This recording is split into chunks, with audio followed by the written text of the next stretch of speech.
بسم اللہ الرحمن الرحیم۔ حضرت ابو ہریرہ رضی اللہ تعالیٰ عنہ سے روایت ہے کہ رسول اللہ صلی اللہ علیہ وآلہ وسلم نے فرمایا، تم میں سے ایک کی دعا قبول ہوتی رہتی ہے جب تک کہ وہ جلد بازی نہ کرے۔ عرض کیا گیا، اے اللہ کے رسول، وہ جلد بازی کس طرح کرتا ہے؟ آپ نے فرمایا، وہ کہتا ہے، میں نے اللہ سے دعا کی لیکن اللہ نے میری دعا قبول نہیں کی۔ حضرت ابو ہریرہ رضی اللہ تعالیٰ عنہ سے روایت ہے کہ رسول اللہ صلی اللہ علیہ وآلہ وسلم نے فرمایا، تم میں سے کوئی شخص یوں نہ کہے، یا اللہ، اگر تو چاہے تو مجھے بخش دے۔ اسے چاہیے کہ پختہ امید کے ساتھ دعا مانگے، کیونکہ اللہ کو کوئی مجبور نہیں کر سکتا۔ حضرت اسماء بنت یزید رضی اللہ تعالی عنہ سے روایت ہے کہ رسول اللہ صلی اللہ علیہ وآلہ وسلم نے فرمایا، اللہ کا عظیم ترین نام اسم اعظم ان دو آیتوں میں ہے۔ ترجمہ: تمہارا معبود ایک ہی معبود ہے، اس کے سوا کوئی معبود نہیں، جو نہایت مہربان، بے حد رحم کرنے والا ہے۔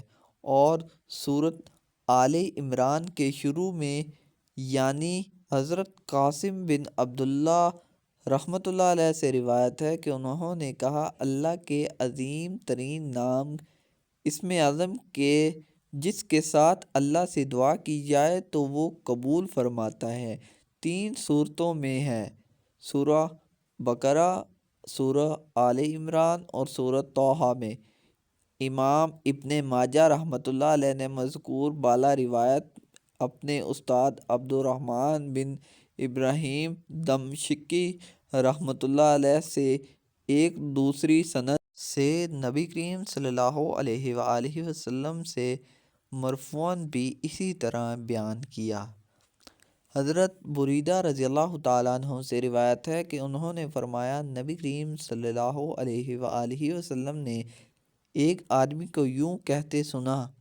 ترجمہ: اے اللہ، میں تجھ سے سوال کرتا ہوں اس لیے کہ تو اللہ ہے، اکیلا ہے، بے نیاز ہے، جس نے کسی کو جنم نہیں دیا اور نہ ہی اسے کسی نے جنم دیا، نہ اس کا کوئی ہمسر ہے۔ تو رسول اللہ صلی اللہ علیہ وآلہ وسلم نے فرمایا، اس شخص نے اللہ سے اس عظیم ترین نام اسم اعظم کے وسیلے سے سوال کیا ہے، جس کے وسیلے سے جب اس سے مانگا جائے تو وہ عطا فرماتا ہے، اور جب اس کے وسیلے سے اس سے دعا کی جائے تو وہ قبول فرماتا ہے۔